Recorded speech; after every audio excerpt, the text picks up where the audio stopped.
طبعا انا عارفه ان اليوم يوم احتفائي، فممكن تطبل النهارده. يعني هطبل لوفاء شويه، انا متهيألي كده. احتفلوا معايا بالناقده والمهندسه الصديقه الحبيبه والام هبه السهيل. فلتتفضل. على فكره انا قلت هتطبل لان احنا بنناقش عاميه، فهي هتطبل، يعني انا مقتنعه بالكلمه. هتطبل مع الاوزان بتاعتها. ايوه. مساء الخير على الجميع. المنصة الكبيرة والناس العظام اللي موجودين جايين مع الترحيب بوفاء، والمنصة اللي هي حاول ان هي المنصة الصغيرة الكبيرة بما عليها. طبعا غادة صلاح الدين بدون ألقاب، يعني طبعا معروف ان هي بتختار الحاجة اللي تستحق انها تناقش، دي حاجة معروفة يعني الحمد لله.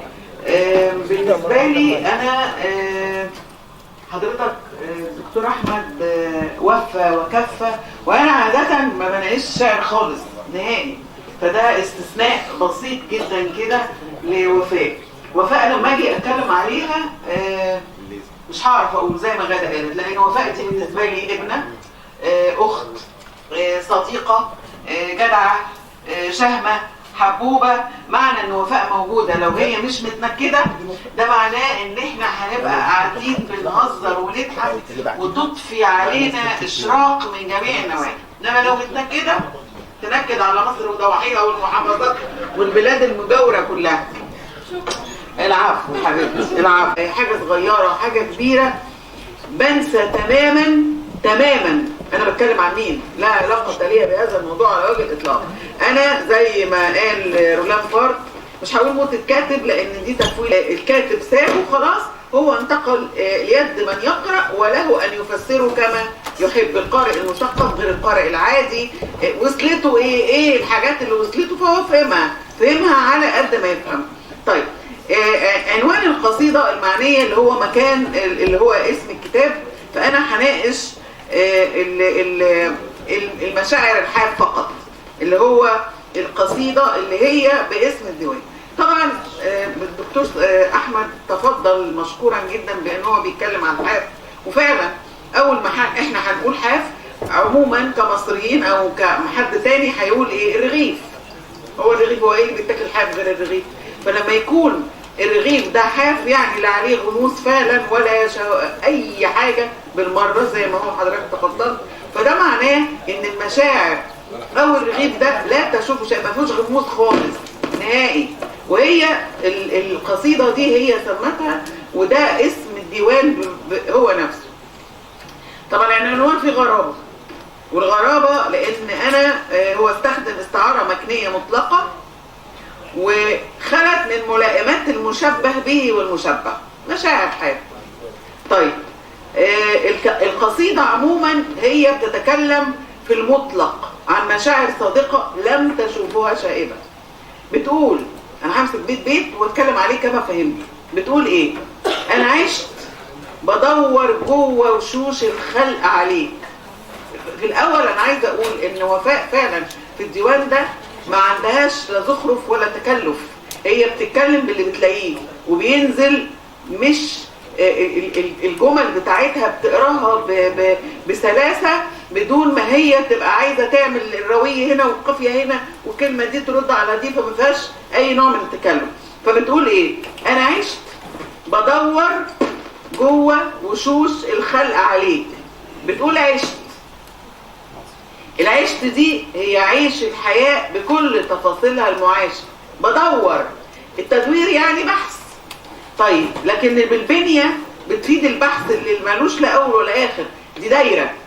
لما تقول بدور يبقى دايرة، يعني هي ماشية في الدايرة عمالة تدور جوه وشوش الخلق عليك. اختارت الوش، لكن هي الوش ده هو اول ما يواجه الانسان في اللي قدامه، لكن هي بتتجاوز الوجه عشان تدور فيما وراءه جوه الوشوش. هي ما بيهمهاش الوش، هي بتدور على الوش. فالبحث هنا ما بيقولش، ما بتدورش على مظهر، هي بتدور على جوهر. وبعدين بتقول ايه؟ انا طول الوقت اتخيل وارسم شكل الدنيا في نن عينيك. هي بتبحث عن محبوب له صفات بعينها، هي عارفاها بس مش لاقياها، هي بتدور عليها ورا الوشوش. الوش ده قدامي بيضحك، الوش زعلان، فده مش معناه ان هو ده اللي انا شايفاه، لا انا بدور على اللي ورا الوش. فهي هنا بتقول انا بتجاوز الظاهر الى الباطن الداخلي، وارسم شكل الدنيا في نن عينيك. هي لو شافته هتتحد بيه، هترى الدنيا من خلال نظرته اليها. طيب هتتحد مع المحب والمحبوب، زي العاشق اللي بيرى محبوبته فيخاطبها بيا انا يا انا يا انا يا انا. دي اكبر حاجه لما يجي واحد يحب حد قوي مش عارف اعبر عن الحب ده ازاي، فبقول له يا انا. ده حب ملوش حل يعني. طيب احنا عارفين طبعا ان احنا لما بنيجي نستخدم فعل مضارع بعد فعل ماضي ده بيخلي القارئ يعيش في اللحظه اللي هو فيها.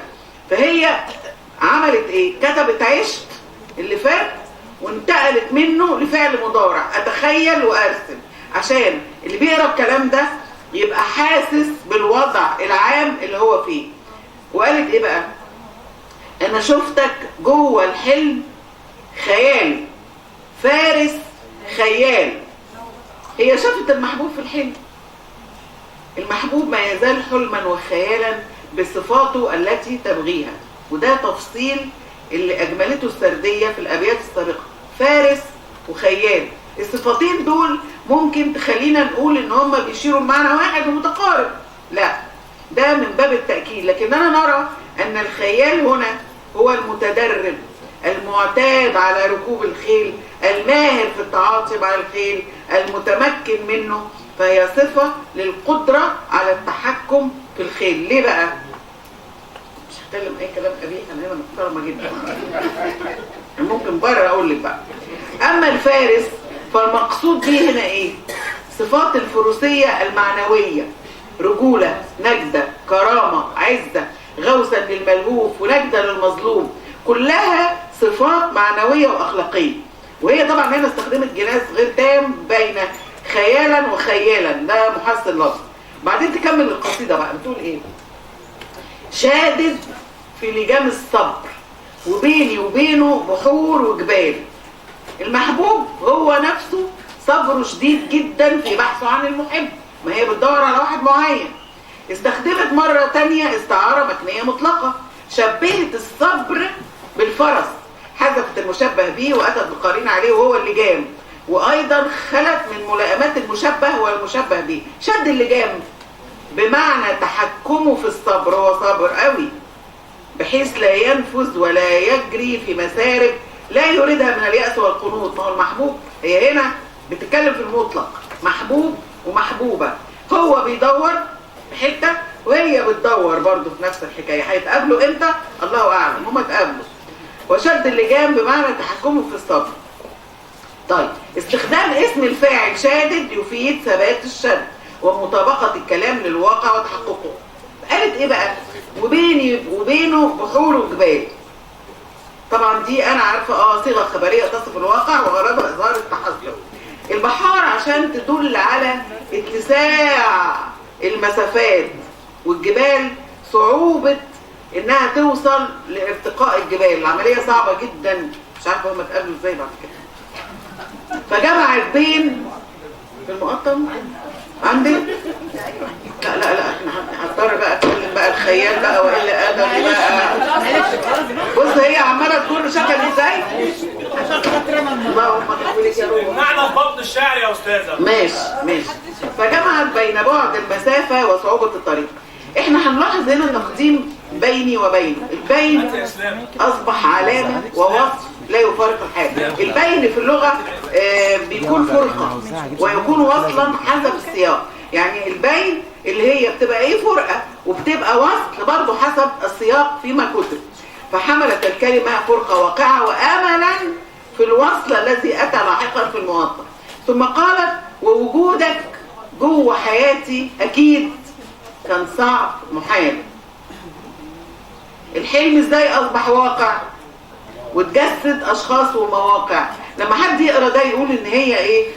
قصده علشان تقفل حاجه وتيجي زي بعضها، لا، هي بتقول، هي تنوعت هنا في الصيغه ما بين الجمله الخبريه اللي بتؤكد صعوبه بل استحاله وجود المحبوب داخل حياتها عندما قالت ايه؟ ووجودك جوه حياتي اكيد كان صعب ومحال، لكنها ما استكفتش بكده عشان تقول استحاله، اكدت وقالت زي بقولها اكيد، وبعدين راحت لصيغه استفهام قصدها منه التعجب اللي هو ايه بقى؟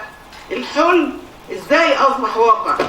الحلم ده اتحقق في الحقيقه وتواجد المحبوب بكل صفاته المرغوبه وتجسد في صوره شخصيه واصبح له موقع في حياتها، فبقى اتجسد اشخاص، الشخص هو موجود وله موقع، ممكن الشخص يكون موجود لكن ملهوش لسه موقع، ان هو له موقع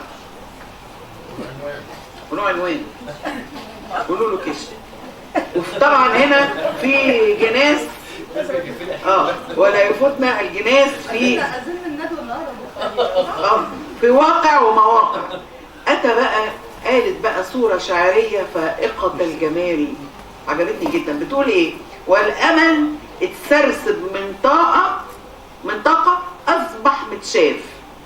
يعني ايه بقى؟ الامل ده كان محبوس خلف طاقة مغلقة، ثم بدأت هذه الطاقة في الانفتاح تدريجيا ليتسرب منها الامل كالضياء والنور ليتحقق اخيرا ويصبح مرئي بعد ان كان مختفيا خلف الطاقة المغلقة. طيب كلمة اتسرسب تعبير عن التدرج في الظهور، بيطلع امتى؟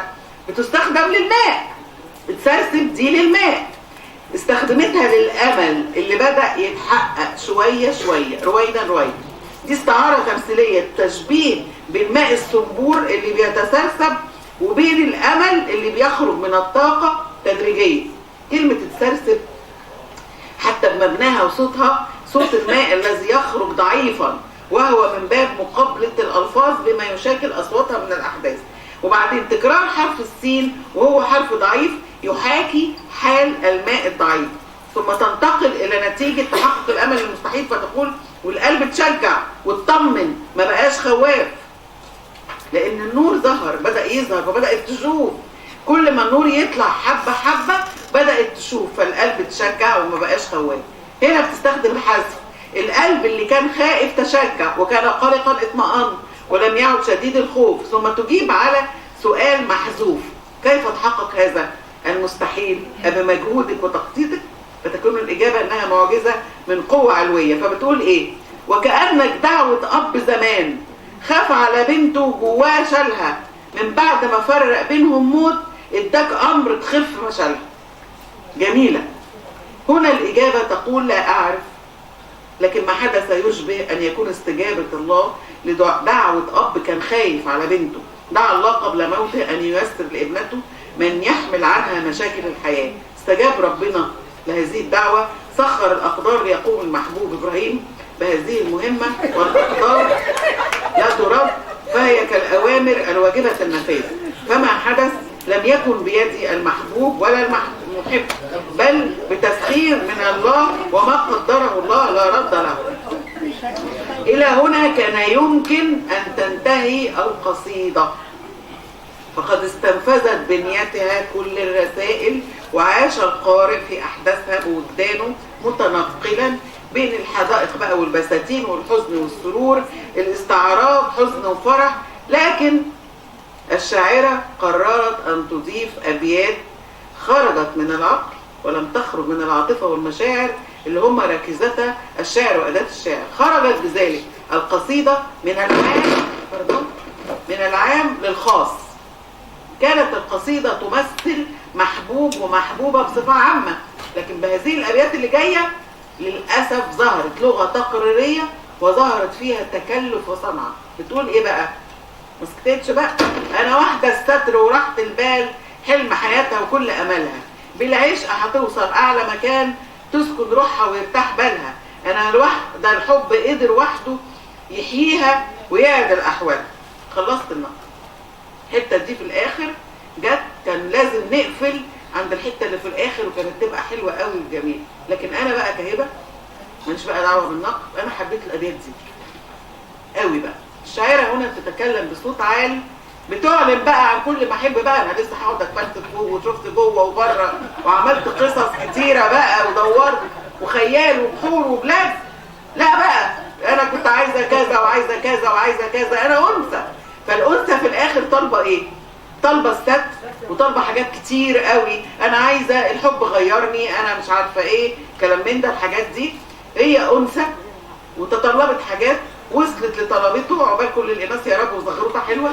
فايه مبارك الوف يا وفاء على الديوان ده اللي كتبتيه بكل صدق وبمشاعر، بمشاعرك الحاف فعلا، لانه ما فيهوش ولا زواق ولا اي حاجه. والدكتور احمد اتكلم في حتت انك انت هو انا مش هقول رسمي يا اخويا انت اللي قلت، لكن هي هنا هي فعلا بتتكلم احيانا.